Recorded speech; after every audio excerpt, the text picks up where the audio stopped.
Hello, Sunshine. I'm Alexi, Lalas, and welcome to the State of the Union podcast, where we look at the beautiful game on and off the field through the lens of red, white, and blue-colored glasses. This episode, we'll be talking Arsenal RIP, Open Cup romance, Crocker official, owner influence, U.S. playing style, and so much more. But first, joining me, as always, my friend, my colleague, my guiding light, David Mosse, a soccer savant and a Fox Soccer researcher and writer extraordinaire. Mosse, how you doing on this Wednesday, April 26th in the year 2023? Doing well. A busy day for me. As soon as we're done taping, I'm headed over to the Fox lot to cover CCL. You're ecstatic about this. I can tell. Big day of soccer, though. There's lots to talk about. But in the last couple of days, you read anything or seen anything of note? I watched the latest episode of Ted Lasso. A lot of people have. Very good. Hearing a lot of good things. Yep. Also, I haven't watched this yet, but the final season of Marvelous Mrs. Maisel dropped on Amazon Prime, so I can't wait. In totality, or it's starting? I think they released the first 4 episodes. Got it. But you're already into it. You're caught up to this, right? Yep. And I think, if I remember correctly, you give this 2 thumbs up. Really big really fan good. of the show. Big fan of the show. I did not watch anything of note. I'm not saying I didn't watch anything, but nothing that really comes to mind or that I jotted down to relay to the good folks out there. Although, follow up on something we talked about earlier in the week. I had mentioned the Twitter blue, the check mark thing there and stuff like that. Well, I came to the decision. Yes, I have signed up for it. Elon has my money, so I expect my world to fundamentally change if and when it comes. Well, he's already charged my card, but the blue has not shown up yet. But I will be verified. So when you are on Twitter, and I know a lot of you are, and you're conversing back and forth with me, just know that, yes, it is indeed me, and I will be verified and living in that rarefied type of air that anybody can evidently live in it if you have $8 a month. So I did that. I mean, and as I said before, I like the platform. I like the business, and I've been using it for years. And so if I'm going to spend money, I'm going to spend it where I think it counts. So look for that. I hope I get this thing. I mean, I signed up for it. It says it takes 24 hours or something like that to click in. So I hope by the time you're listening to this that I am officially blue checked going forward. All right, lots of stuff to talk about. Ready to light this candle? Let's do it. All right, where should we start first? On our last podcast, we were 99% sure that Matt Crocker was going to become U.S. Soccer's next sporting director, but we had to hedge a little bit because it wasn't official. Well, it became official on Tuesday. He was introduced at a press conference. I have some thoughts, but I'll let you go first. What were your overall impressions on the Welshman? My overall impressions and my initial impressions were good and positive in a bland milquetoast, controversial type of way. And look, it's a difficult situation to a certain extent for him to be in. But this was after, as you said, a long process, relatively long process, and finally you have a warm body to put in front of the public. And I was on the initial call along with 100 other media folks there. And, some of the usual questions and the questions to be expected were asked. And he gave answers that were, much more 30,000 foot and generalized and very few specifics, very few details. However, within his presentation, he came off as comfortable. He came off as smart. He came off as excited about the opportunity, and all of those things I think were good. But there was very little meat there in terms of what he said, and you could have plugged it in from a million other press conferences that really don't say anything. So I look forward to seeing if there is more behind the scenes there in terms of the way that he is thinking, and not just the stuff that he learns, because he made a point of oftentimes saying, I'm going to learn, and he's absolutely going to learn. He is a year from now he will be doing the job in a very different way than, I know he hasn't come on full time officially yet, but the way that he thinks about the job today, I totally get that. But he got the job, and I think myself and others were kind of hoping that we would gain a little bit more insight into how that process happened and more importantly, the way that he thinks about U.S. soccer. So, for example, at one point, you get to ask a question. And I tried to make it as specific as I could. And I asked him, give me one thing that U.S. soccer does well, and give me one thing that U.S. soccer does not do well. And it's not a gotcha type of question, okay? But you are coming in, and theoretically, you went through this process in which you were asked to assess U.S. soccer and all of the things that you would be responsible for in this capacity. And I'm assuming that they asked you in your capacity from the outside, what do you see as good and bad? And I don't think it's a problem to state both the good and the bad of what you see. And it's not dumping on anybody else. But, he avoided the question and kind of went on, as he did with a lot of the questions. He did bring up, the fact that he wants to hire a new coach as quickly as possible, but he doesn't want to rush it. He certainly included Greg Berhalter in that conversation, although was very careful not to talk individually or personally about anybody as this goes along. So on a whole, like I said, I think the fact that there was a warm body was good, and that this warm body, at least on the surface, looks capable. I'll take that at this point. Did he begin his answer by saying, well, Alexi, to show that he knows who you are? Or, that's a good question. Anytime that happens, that you're being spun, if you will. His official start date is August 2nd, but he'll be involved in the coaching search earlier than that. I thought it was fascinating how much of the discourse surrounding this appointment has centered on dual national recruitment. I don't think there's another country that's as hyper-aware of this issue as the United States. It's almost like you're hiring a college football coach with all this talk about recruitment, but he was asked about that, and he gave a very interesting response. Well, I do think that he recognizes that is, so for example, when I asked that question, one of the things he could have said was, you know what? The leadership over the last 4 years has done a really good job.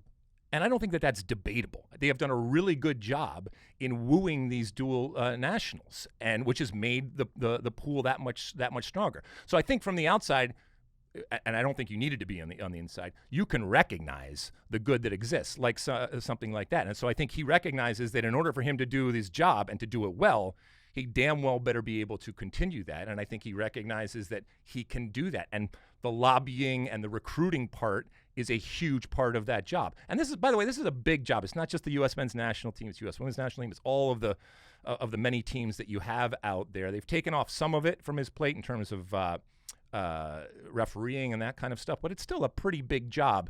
And the U.S. men's national team component, which we focus on, obviously, isn't going to take up all of his time.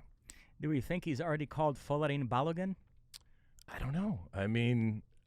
I think that there are already others that are keeping in contact, and I think that that would be on the list of things to do. It was also interesting, Mosse, some of the questions, and he has since done interviews, and I don't have all of those. I haven't seen all of them. I've read some of them, and I've listened to some of them, and we are efforting, as they say, to get him on the biggest and best show, which is the State of the Union, and he will come on, at which point we will put these questions to him, and we won't let him off the hook. And I hope that he does that. But it was interesting, the amount of questions as to style of play. And this gets thrown around a whole lot. And we're going to talk a whole lot more about that later on in the pod and what the U.S. style of play is. But inevitably, all those buzzwords came up. Going forward and playing with speed and spirit and all these things that are not really definable. But everybody uses. I've never seen any coach or GM or technical director or sporting director ever get up there and say, we don't want any possession. We want to stay as far away from the opposition goal as possible, all right? We don't want to have any spirit. We don't want to have any character. We don't want to pass the ball. We don't want to pressure the other team in any possible way, and we want to be as defensive as possible. That is our identity. That is our philosophy going forward. When he worked for the FA, he put together a document about England's DNA, and that document has been getting a lot of praise on Twitter the last few days. To me, it just read like a bunch of generalities and platitudes and obvious stuff that anyone would say. So I agree with you. Well, this is probably a whole pod in and of itself of the way that this probably applies to other sports too, in the way that we are trying to put reason to a game that, as we both know, sometimes has no reason, and we're trying to justify it, and we're trying to make sense of why things happen. And so we attach words, and we attach, buzz phrases to this and that, and we write books, and we have X's and O's and all that kind of stuff. And that's not to say that the game can't be broken down and people can't be incredibly smart and strategize as to what's going on. But a lot of it, as you say, is just fluff. There continues to be this raging debate as to whether his lack of connection to American soccer is a feature or a bug. There's a type of person on Twitter who thinks the fact that he's an outsider is the most appealing part of this appointment, while others are saying, no, wait a minute, American soccer is unique and complicated, and not having much of an understanding of it is going to be a challenge for him. I think it will be a challenge. And again, this goes back to, I wonder, God, I would have loved to have been in on the process of hiring and to see how prepared or unprepared some of these candidates were. And you like to think that since he got the gig, that he impressed from the start and that he came in prepared, that he had done his homework and would have an understanding. And again, while he does have a history having coached many years before in Little Rock, Arkansas, and Kansas City, and so there is a connection to it. He's been out of the American scene for a while, and he or anybody else in that position has to get their feet wet and will learn over time. But you would prepare for this interview with, I would think, doing the homework of understanding some of the challenges that were out there, understanding everything from the pro-rel evergreen catnip type of discussion that goes on to pay to play, to the Gio Reyna situation, all of these different things. You would think that somebody coming in for that interview would have an understanding. And he continually said, listen, I know what I know, basically. I'm paraphrasing here, but I know what I know, but I also know that there are things that I don't know. And that's legitimate. And I think that is fair for him to say that he is going to learn. The question is, and I think this is where, if you're talking to Cindy Parlow-Cone or JT Batson or anybody else that was involved in this process, the reason why they have given him the keys here is because they believe that when he learns everything about American soccer, the good, bad, and the ugly, and really gets a look underneath the hood, that he has the intellect and the history and the capacity and the talent to do some things differently. Is he fundamentally going to change everything? I would think if he was here, he would say there's only so much that you can do from that position. And sometimes we put too much power and focus on this position as if it's going to completely be able to change everything in soccer, and that's not necessarily the case. But when he gets an understanding and a better understanding of it, they believe that he's talented enough to do some good things going forward. An interesting take I've read is that American soccer is still too impressed by a British accent. Mm-hmm. And some people would have preferred someone with a Latino background. And we don't want to turn this into identity politics too much, but have you read that, and what do you make of that? Sure. I still think, and this is decades old. My father coached soccer when I was a kid because he was Greek. Okay, not because he played soccer, knew anything about soccer, was good at soccer, but he was a foreigner. And he had a Greek accent, and he was the father of a local kid, and so they brought him out. And this has played out for decades and decades and decades, and it goes back to the insecurity that we have, the inferiority complex that we have, and the desperation. I'll be honest, the desperation that we have to have this sport coached, explained, even administered by people that have a background, whether it's them individually or just the fact that they are of a nation, as many of us all are, and that somehow is better. But we're sitting here in 2023, and as I said on the pod earlier this week, there is plenty of intrinsic knowledge. There is plenty of quality. There is plenty of talent that understand the game, and yet there are still many that believe that if it comes from anywhere outside of the U.S., then it has to be better. And if it comes from the U.S., it has to come from somebody or some entity that directly or indirectly, is coming from outside of the U.S. But anything developed in the American way, or any person developed in the American way, by virtue simply of them being of America, is less than somebody else when it comes to soccer. And that has dissipated over the years, but it is still absolutely a part of American soccer. And, I hope that it goes away, but you see it, as we said, from top to bottom, on the field and off the field. Do you think because he's an outsider, he'll feel a certain pressure to hire an American coach so you don't have two outsiders running the show? I don't. I mean, he seems to be, like I said, confident in what he is doing. And even actually, I thought it was interesting. He talked about being not just excited about it, but at times, a little scared, and in a good way, not in a bad way. And so I think he's going to do what he feels is going to get the job done, as he should. Now, he's a smart guy, and so he understands politics. He understands, the way things play. I'm not sure how comfortable he is in the public forum. And keep in mind, Ernie Stewart was really low-key. And this is a guy who played for the U.S. This is a guy who had a certain stature and was well-known.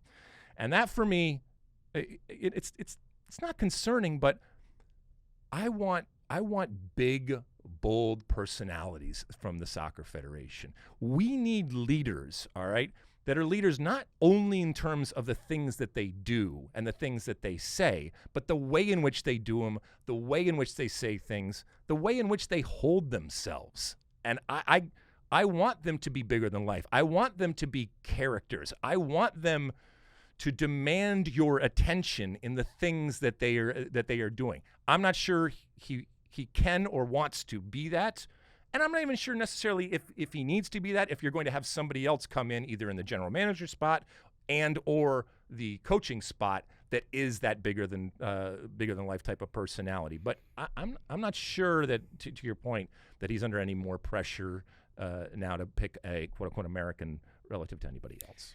Well, as you mentioned, we are efforting an interview with him. We'll see if Sean Sullivan has the juice to make that happen. And if he does, we'll get to ask him all these questions on the pod. We will. And and as I have said before, and then we'll move on from this, because this is big news, and this is exciting news, and this is a much needed step forward.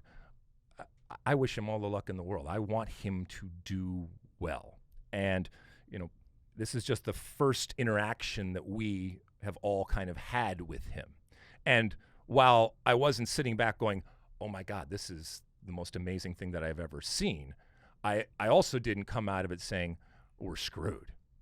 To the contrary, I think that they have put in place a man who, as we said, is excited, who has experience, that checks boxes, that understands that he has plenty to learn, as anybody in that position would, and I think is excited about the opportunity to do something for the U.S. And he talked about that, and he talked about watching this team and watching MLS and watching soccer grow in this country. And so that, for me, that's where I perked up, and that's where I was, all right, he understands that that his responsibility isn't just to soccer, isn't just to a soccer team. Ultimately, it's a responsibility to a country.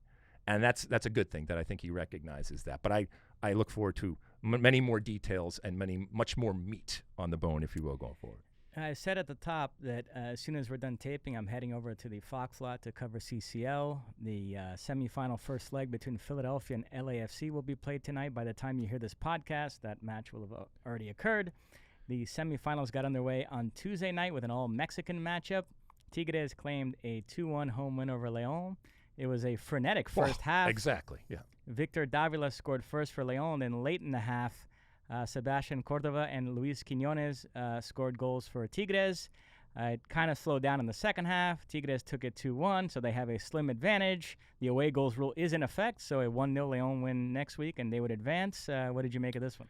All right, so first off, Guzman was incredible in goal, and kind of saved what could have been a problem, right? Who's the guy on the right? Cordoba? Who's the left-footed guy on the right-hand side? Quiñones? Yeah, sorry. Yeah, wonderful. Gignac didn't do a whole lot. had some opportunities, but he is obviously a star, and he's like, so.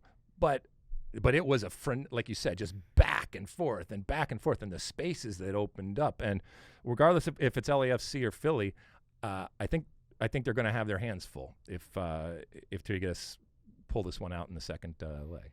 Lots of U.S. Open Cup action as well, including a major upset, USL's Monterey Bay beating San Jose. Yeah, so all sorts of tournaments going on. And, the U.S. Open Cup now, I think, in its 108th year. I mean, a tournament that has been around. Sometimes we kick ourselves for what we aren't when it comes to American soccer. And sometimes we also have to pat ourselves on the back for what we are and the history that actually exists if you care to access it. And this is one of those things when it comes to the Lamar Hunt U.S. Open Cup, a wonderful tournament that really hasn't quite found its legs in terms of the consciousness out there of America or even of the soccer community out there. But if you do get into it, immediately you are sucked in.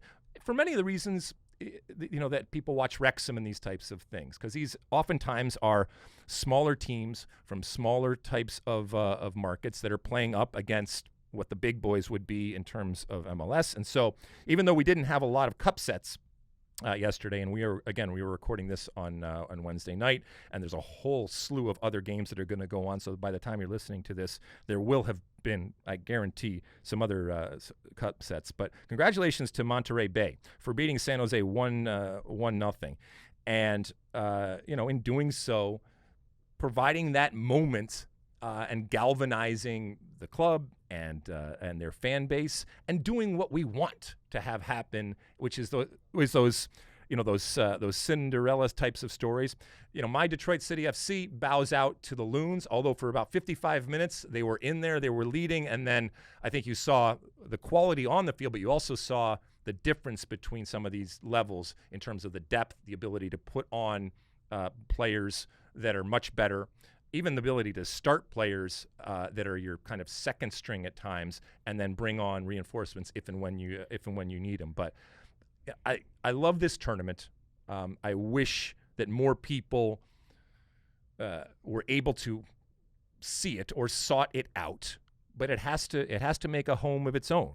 And maybe in this world of the Wrexhams that we're talking about, maybe U.S. Open Cup finds a way to be something that people haven't seen, or to be something different. So they continue on, and we'll see ultimately who ends up winning that. And the MLS teams are all coming in the next round. The final batch of MLS teams come in. Remember, Sacramento Republic made it all the way to the final last year, and we had their GM, Todd Donovan, on the pod. Yes, so we did. Monterey Bay can embark on a similar run, we do like to shine a light on these stories. It's fun, and it's all American soccer out there. And let's be honest, it doesn't matter whether it's men's, women's, or co-ed naked. As long as people are kicking a ball in America, I'm all over it. Co-ed naked, I would definitely watch. You would. I mean, that ratings? Huh? Hello? Yep. Okay, go ahead. MLS this upcoming weekend, one of the big games, New England hosting Cincinnati. Those two teams level on points atop the East. Yeah. Oof. I mean, I think it's hard to stop New England right now. I mean, I don't see Cincinnati going in there into New England and finding a way out with Bruce Arena and company and what they're doing. Bruce Arena, I know they had a down year last year, but man, that guy knows what he's doing, huh? Yeah, he does. There's a reason why he's been around for a while. And in the same way that, well, look, I'm not comparing Bruce Arena to Sir Alex, but I guess I am in a way, only in the sense that in this day and age where we talk so much about age and the benefits, or the challenges that come with it, your ability to evolve with the game as a coach, I think, is crucial. It doesn't mean you don't take your kind of your personality and characteristic that you believe in, but you have to be able to evolve and change. And I think Bruce Arena, people will say, oh, he's still Bruce.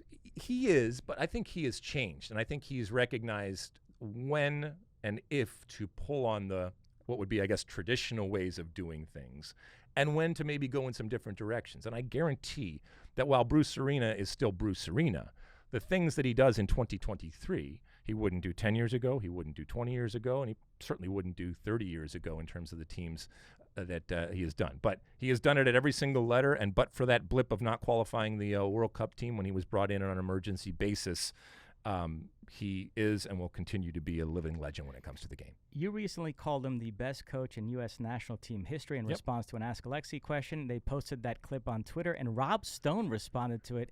He thought it was so obvious that it was a ridiculous discussion to even have. Really? Yeah. Well, I mean, if it's relative to a World Cup and doing well in a World Cup, it is. But, Rob Stone's a smart guy, and he recognizes that there is nuance when it comes to the best, and it's obviously subjective. And my definition of the best might be different than Rob Stone's definition of the best. But he, as the kids would say, he stands for Bruce Arena. They still say that, right? Can you still say stands? I believe so. Any kids here? Yeah. All right, I'm getting the thumbs up. Yeah. Yeah, but he definitely is a huge, huge Bruce Arena fan. It gets kind of uncomfortable at times when we're out with Bruce. But. That term "standing for somebody," yes, that's a reference to an Eminem song. Yes, many it years is. ago. He's introduced that term into the lexicon. Yes, it has. Yes, he has. Yes. All right, another good one, Nashville hosting Atlanta. We know MLS really trying to cultivate this rivalry. Last time out in Atlanta's 2-1 win over Chicago, Giacomakis came off with a hamstring injury. See, that's Sounds like it's not as serious as initially feared. He might play. If he starts, he has a chance to equal an MLS record. He has scored in his first 5 career MLS starts. The record is 6. Taylor Twellman scored in his first 6 So he has the potential MLS to break starts. Taylor Twellman's record. To equal it. Oh, my God. Ice that guy up, shoot him up, do whatever it has to do to get him to score a goal, all right? I can't have Taylor Twellman, holding that over anybody. Yeah, look, it's he's a fellow Greek. He's doing well, and we've talked. We talk year after year when these signings happen, and it's the best laid plans, but it doesn't always work out, and that's the nature of the beast anywhere in the world, right? But especially coming into a league like MLS, where there is so much to adapt to, and you have to be able to, and it's sometimes difficult, and whether it's the travel or the field surfaces or the manufactured parity that you have. Not to mention, you're oftentimes coming to a new country, a new language. You're bringing your family, all those different things, and sometimes it takes a while, and sometimes it never actually clicks. And that he has been able to do that and come in and do exactly what he was hired to do. And by the way, the most difficult thing to do in the game, which is to score goals. That's pretty good. Finally, the FS1 game, Minnesota hosting Dallas. I should say, by the way, Nashville, Atlanta is on Fox. And then Minnesota, Dallas on FS1. Nice Western Conference showdown. This is up in Minnesota, right? Correct.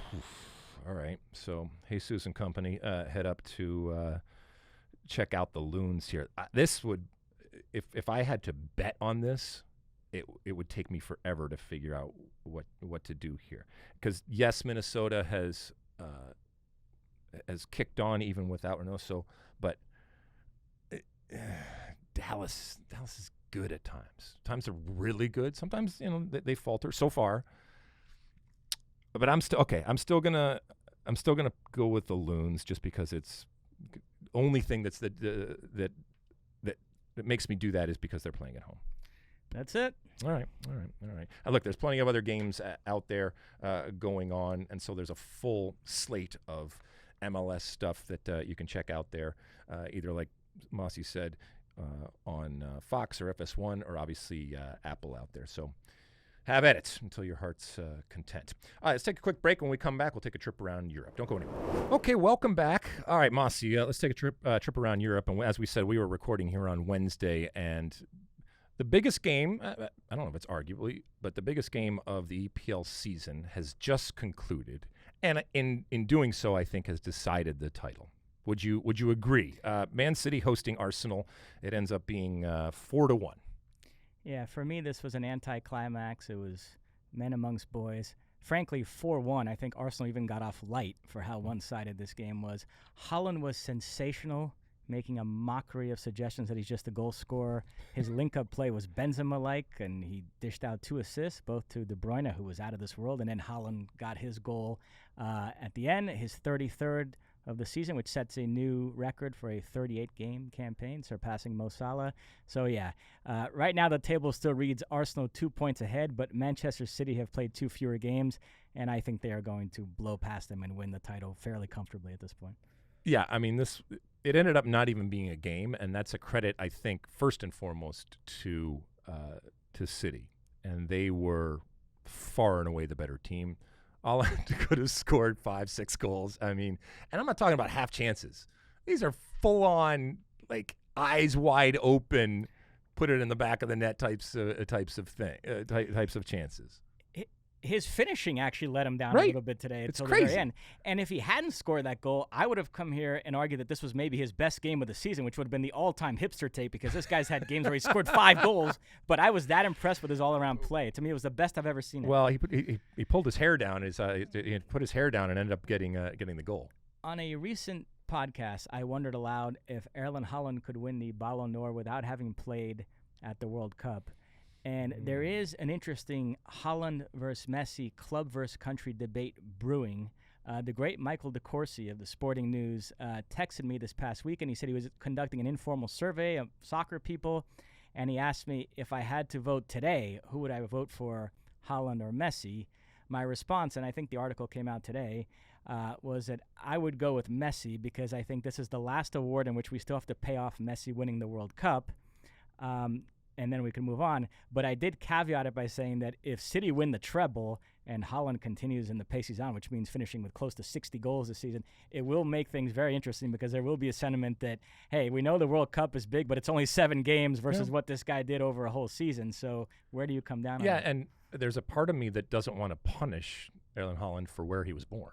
Right. And for the national team that he plays with. And we've seen this over the years.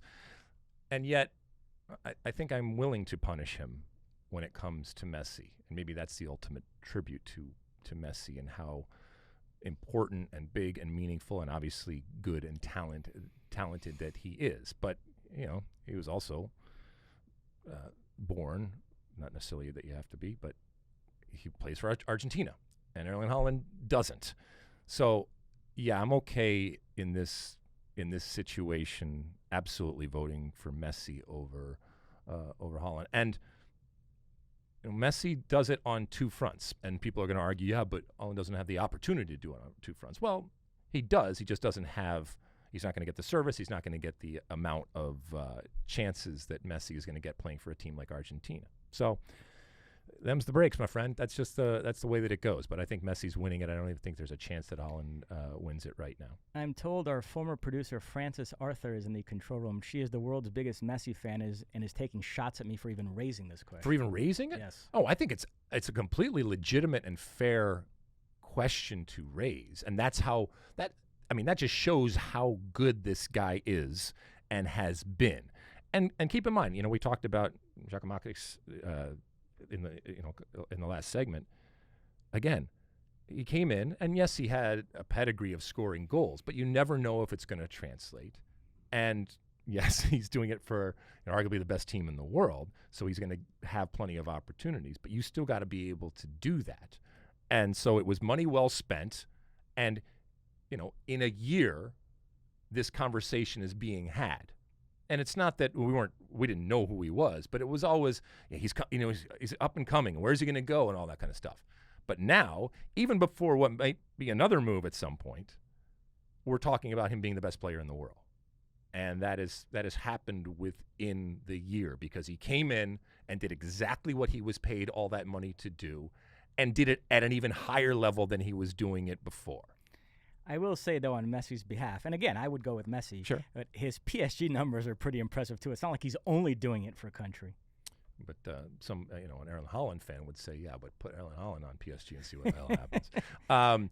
So anyway, so this game happens, and to your point, yes, it was kind of a letdown. I was really interested, and I don't know why I was surprised, because as you know, when it comes to insufferability, Arsenal folks are up there, but for the neutrals coming into this game, the desire to see Arsenal fail and to bottle this, I think it seems to trump the disdain for the nouveau riche arrogance of Man City winning it yet again. And that in and of itself is quite a feat by Arsenal. And I guess I shouldn't be surprised by how many people want Arsenal to fail. I've found this fascinating as well. When it was Manchester City and Liverpool battling for the title, I understand why Manchester United fans preferred City, because Liverpool, that's their eternal rival. But when it's Manchester City Arsenal, I didn't expect it to be so unanimous that they would prefer City to win it. I didn't think there was that much animus towards Arsenal, but apparently there is. I mean, Piers Morgan's power knows no bounds, obviously. But it was, it went on and on and on, and it was pretty incredible. So, still work to be done, but for the most part, I think unless something ridiculous happens, this is going to be yet another Man City City title. And Arsenal, you want to tell them, hey, this has still been an incredible year, and you're only going to get better. You're still a very young team. But it ended up, I looked at Arsenal as they're afraid to win it. This group is afraid to win it. And maybe a year from now, they're not going to be. And who knows, maybe a year from now, maybe you put Matt in goal, and that's really the final missing component. Ramsdale was shaken up after that third City goal. I thought it was going to be Matt Turner time. But Right. I wonder what Matt Turner thinks. 'Cause I tried to put myself in his mindset because I've talked about the ruthlessness of players, and I've never been a backup goalkeeper, but I've been a player. I know for some of you out there it's debatable, but I have, and I wonder what he thinks. Because his contract, he's going to make plenty of money. His contract is secure. He doesn't want to be the second goalkeeper, but he is, and he recognizes that. But is there any part of him that says, if we're going to win it, and we're going to win it after multiple decades here, I'd like it to be on my watch? Well, every time Ramsdale concedes a goal, the great Matt Doyle is always ready with that tweet. Matt Turner would have saved that. And I wonder if that thought crosses Matt Turner's head when Ramsdale gives up a soft goal. Oh, absolutely, as it should. I mean, we talk about Wally Pipping and all that kind of stuff, and you take your opportunities where they are. And this is what some people have a hard time grasping is, well, maybe they don't, but this is where that gets down to that ruthlessness. There is a part of every athlete that wants so badly to win and to compete that's even a part of him or her that is at the expense of others. And I guess that's what makes people great as athletes. But if they were to win the title, yes, Matt would be a part of a title-winning Arsenal team and a part of history forever. But it's that much, especially for a goalkeeper. You want it to happen on your watch. And so who knows? Maybe a year from now, it is on his watch. No such title race in Spain. Barcelona are running away with the La Liga title, even more so after Real Madrid's latest defeat. On Tuesday, they fell 4-2 away to Girona. The big story here, our old friend Taty Castellanos scored all 4 Girona goals. First player to score 4 against Real Madrid in a La Liga game since the 1940s. And actually the first player to score 4 against Real Madrid in any competition since 10 years ago. Robert Lewandowski did it for Dortmund in a Champions League semifinal match that I covered at Fox. Just an incredible performance. Obviously, MLS Twitter was reveling in this. What did you make of it? Yeah, I mean, it's just a wonderful story and a wonderful moment for him. And yes, there is this attachment because he's one of ours, and he came through that system. And I guess it's, for some it's proof of concept and all that kind of stuff. But, here's a guy that was baptized on the diamond, over there in New York, and scored a boatload of goals and got his move that he wanted. And then, it was kind of out of sight, out of mind, and we didn't really think about him a whole lot. And to remind us, that's a hell of a way to do it. I will say Castellanos is a tricky one in terms of that proof of concept. You could argue that he highlights the lack of respect that still exists for MLS. This is a young Argentinian center forward with his ability who put up the numbers he put up in his last couple of years in MLS, and they couldn't get a single European club to make a big offer for him. He was dead set on going to Europe, so City Football Group had to step in, move him to another one of their clubs in Girona. Now that he's doing well in La Liga and he scored 4 goals in a game against Real Madrid, presumably this summer he'll get a nice move. And because it was technically a loan from NYCFC to Girona, even if he never steps foot in New York again, if he's sold this summer, it will be NYCFC selling him to that European club. He'll show up on those lists of biggest MLS sales.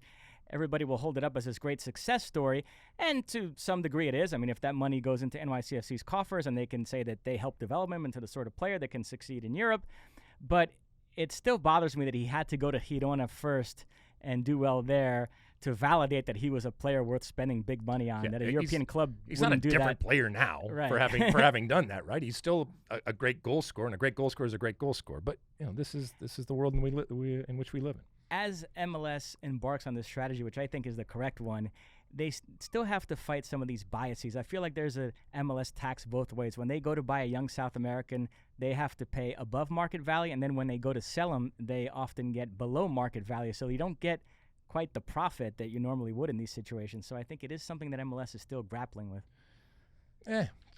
Comes with the territory. I think they're going to be all right. But Incidentally- congratulations to Taty. Incidentally, Barcelona playing as we speak. Perhaps Sean Sullivan or Francis Arthur can update us on that score as we speak. All right, what else we got?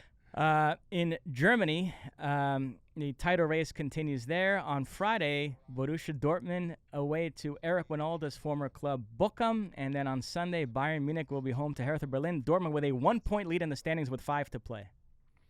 All right, by the way, Sean just told us it's 2-1, Rio.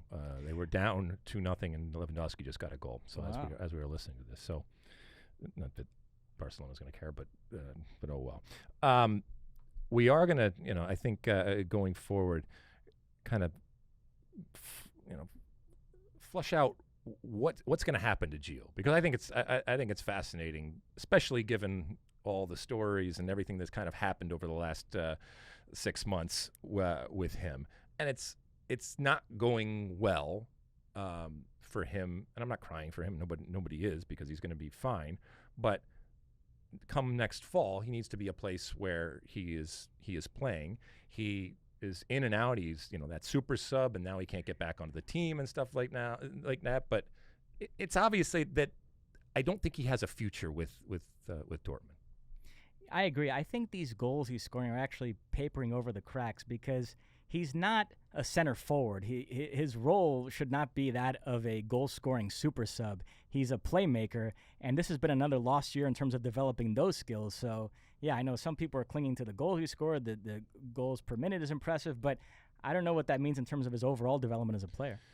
And we look at Gio or a number of these national team players in two ways. There's the club situation, but it's also relative to the national team, right? So what we should do is next week maybe we'll give a top 5 landing spots if we had our way, if we were pulling the strings. Well, we did that for Pulisic, and it was a massively successful segment, so why not recreate it for Gio Reyna? Right back to the well for Gio Reyna. All right, we'll do that. Anything else?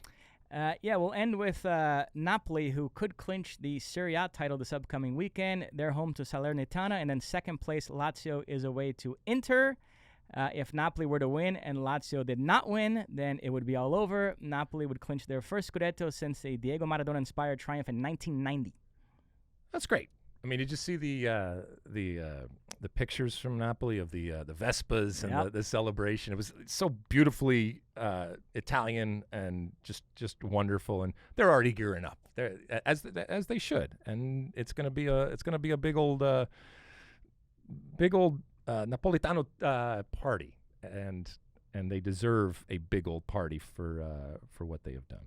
So that is it. All right, let's take another quick break. When we come back, we got some Ask Alexi. Oh, yeah. Don't go anywhere. Okay, welcome back. It's time for Ask Alexi, that part of the show where you send in your questions, your comments, concerns. You use that hashtag Ask Alexi, or you can use Ask Mosse. You can send it on all the social media platforms out there. Keep in mind that our handle is SOTU with Alexi, or you can call in our State of the Union podcast hotline, which is 657-549-2297, 657-549-2297. What do we got this show, Mosse? We have a voicemail. Let's take a listen right now. Hey, Alexi. Hey, Mosse. This is Andrew from Dallas. I'm almost caught up on the podcast. Got one episode left. I got a question for you when it comes to the way that the U.S. is trying to play the game, specifically when it comes to our men's national team. So back in the 90s, early 2000s, we played a lot more of a rugged game, a lot more of a, I guess you'd say, like a rough and tumble kind of game, which was difficult, it seemed like, for European teams to adjust and play against. We almost made it to the semifinals. I think it was 2002. And it seems like now because we have so many players playing in Europe, we're trying to play their game, a lot more of a polished European kind of game, and we don't really have our own. And it seems to me like if we're going to try and do that, we're going to be constantly playing catch-up to European teams who, and we might be able to catch up if they stop working on their game, but let's all be real, they're not going to. So I'm just kind of wondering your take on that, on what kind of game you think we should be playing and best fits us, because I feel like we're just going to be chasing European teams for years because they've been doing it for so much longer in this same style. So, hope to hear from you. Have a great week. Thanks. All right. Thank you, Andrew from Dallas. It's a good question. It's a big question, and it's a question. We were talking earlier in the show about Matt Crocker and these people in positions of leadership that can kind of define what a style is. Well, first off, I think it's important to understand, where does a style of play come from? Obviously, it's relative to a country and culture. In many countries and cultures, it's established over a lengthy period of not just decades, but century, and it is reflective of that culture. And so it can be influenced from everything from weather to military to language to demographics. All those different things can play a part into why a certain country and culture plays a certain way. Then you look at a country like the United States, which obviously is very different in terms of our history, in terms of the competition of other sports and what has been king traditionally over the years, and our makeup, our unique diversity when it comes to our country, which I think makes it the greatest country in the world, but it also poses problems in terms of getting a collective understanding and, more importantly, a collective acceptance of how we want to play.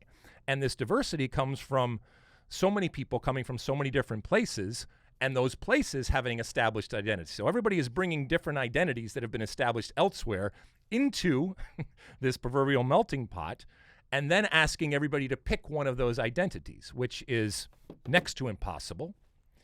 And so really what you're asking in the United States is, we're going to have to be a mixture of all of those. And that's difficult. I get 100 Americans in a room that are involved in soccer, and I ask them what the beautiful game is, I'm going to get 100 different answers.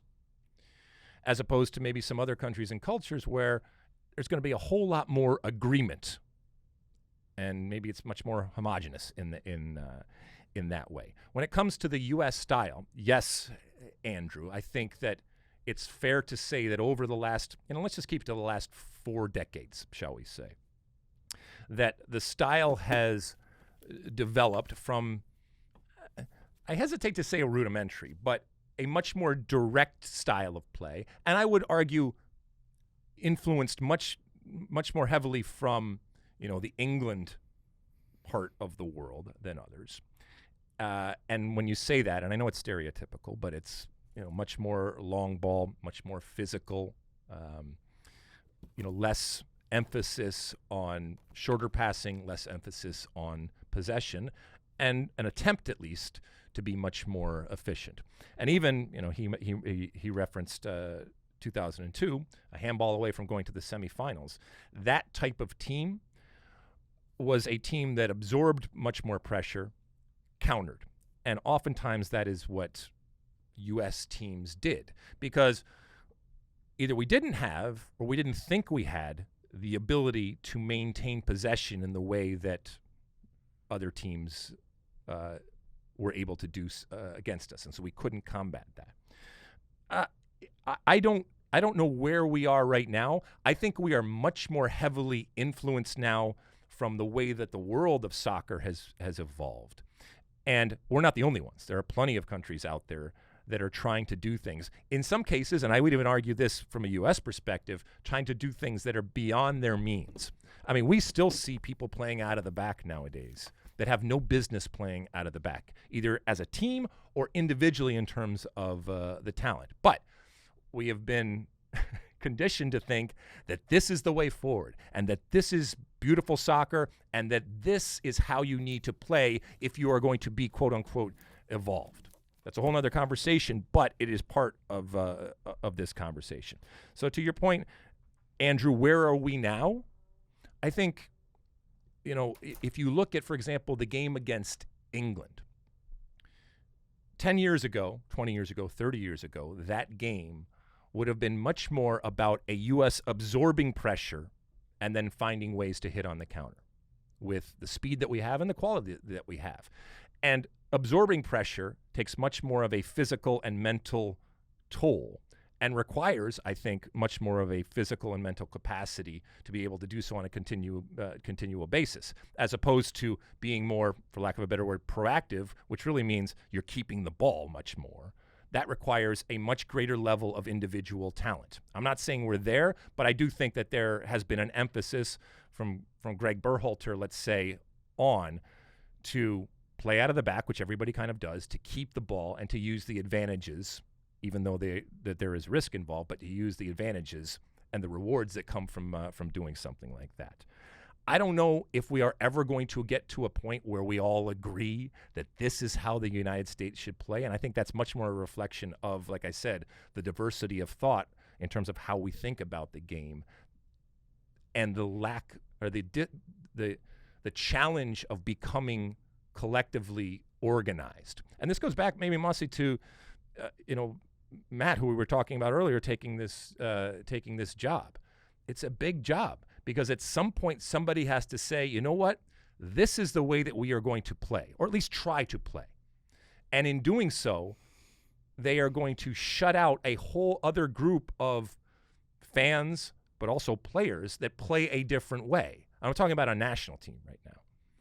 And in being exclusive, or exclusionary, I guess it would be, that's kind of how you have to do it. And we, I think, as a country, focus a lot of our attention on being much more inclusive.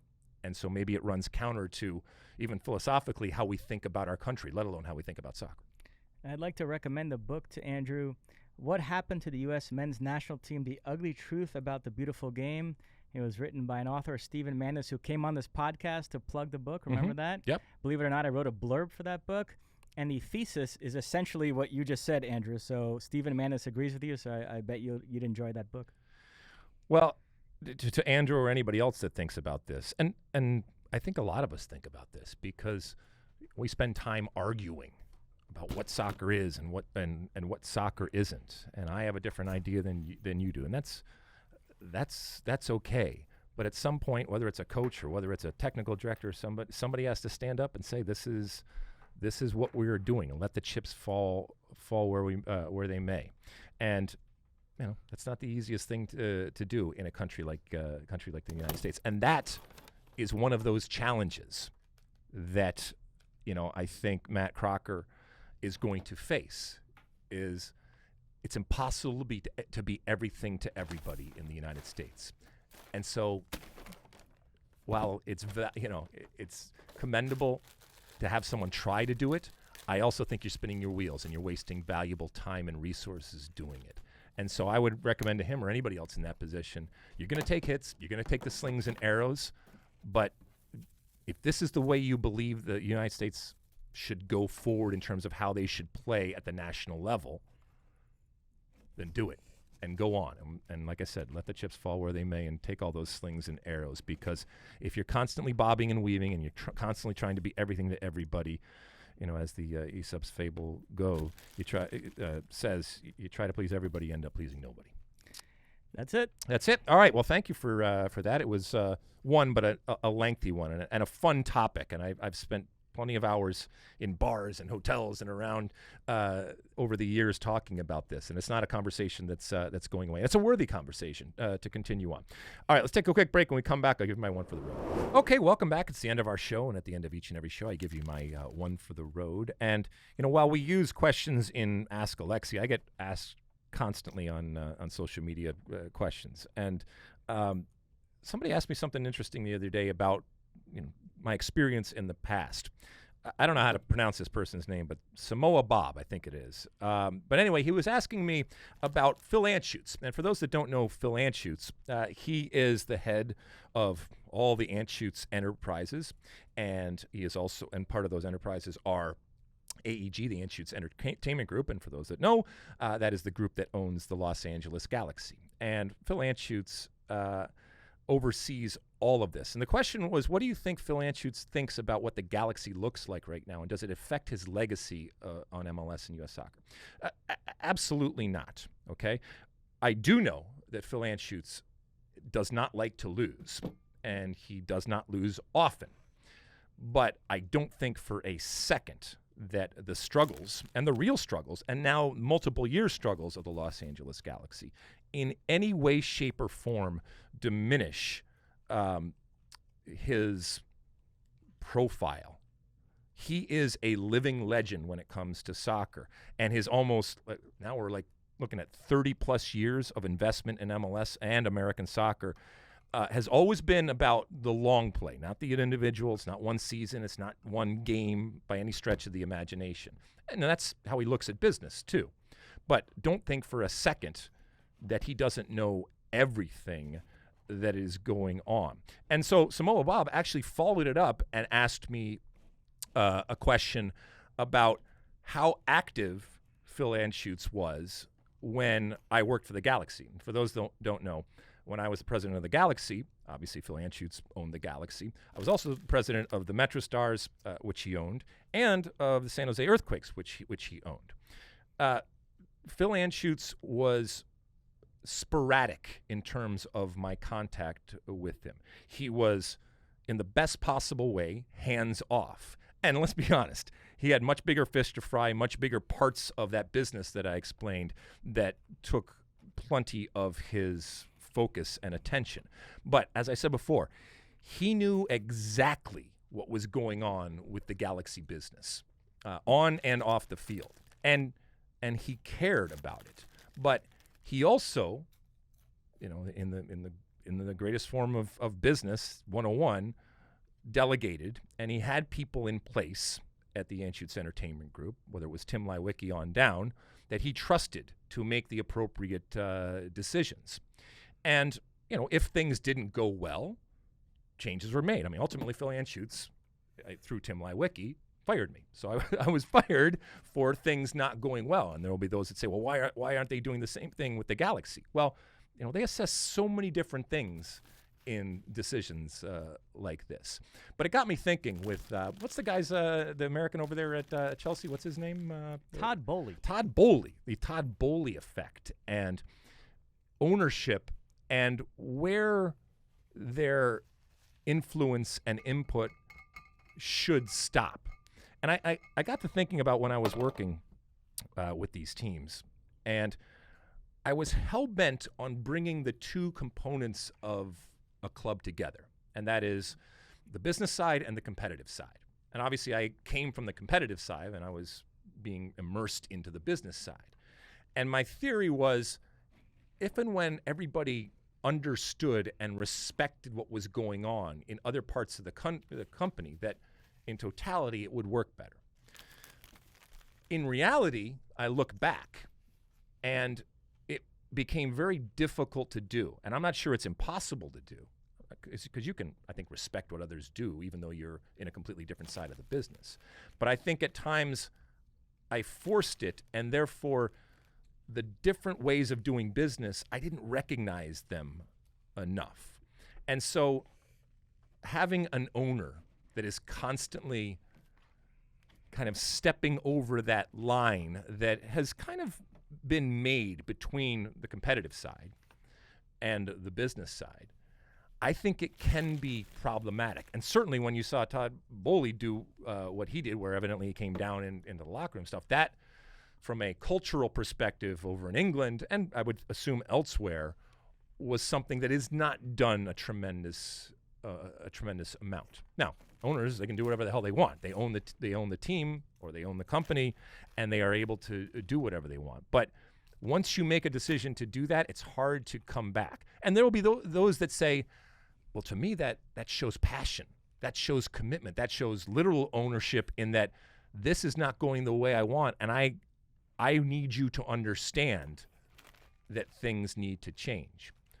But oftentimes what it ends up doing is breaching a unwritten type of line that separates the two, and your desire to have that impact in a positive way ends up being negative. And I don't know where that line ultimately is drawn, but every organization draws it and has that type of separation. And as I said before in the past, I tried to bring those two together and almost erase that line, and I think that that's kind of impossible. So you got to be really careful if you are an owner of overstepping even your bounds, even though that you are an owner, and doing irreparable, what is the word? Irreparable damage to your team, and ultimately, I guess, to your club. What do you think, Mosse? Wow. Did not think you were going to kick it to me at the end of all that. Yeah, but I'm just curious as to, do you care if an owner comes down and injects him or herself into the proceedings, into the locker room, and crosses that kind of invisible line? I think more often than not, that is a recipe for disaster. That's all I wanted. Just a nice little simple coda, if you will, from Mosse, because the people want to hear what you have to say, and I know that this is my one for the road. But let us know what you think out there when it comes to ownership, and maybe it's different culturally, different places. Maybe it's different from sport to sport, but owners are going to owner.